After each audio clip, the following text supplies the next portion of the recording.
e a sua digníssima Maria Célia.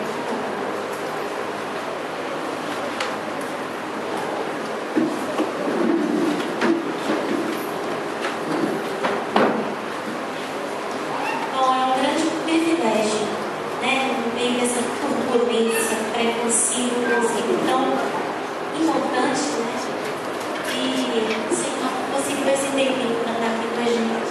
Eu também. Senhor, não me assuste quando olhar no espelho, porque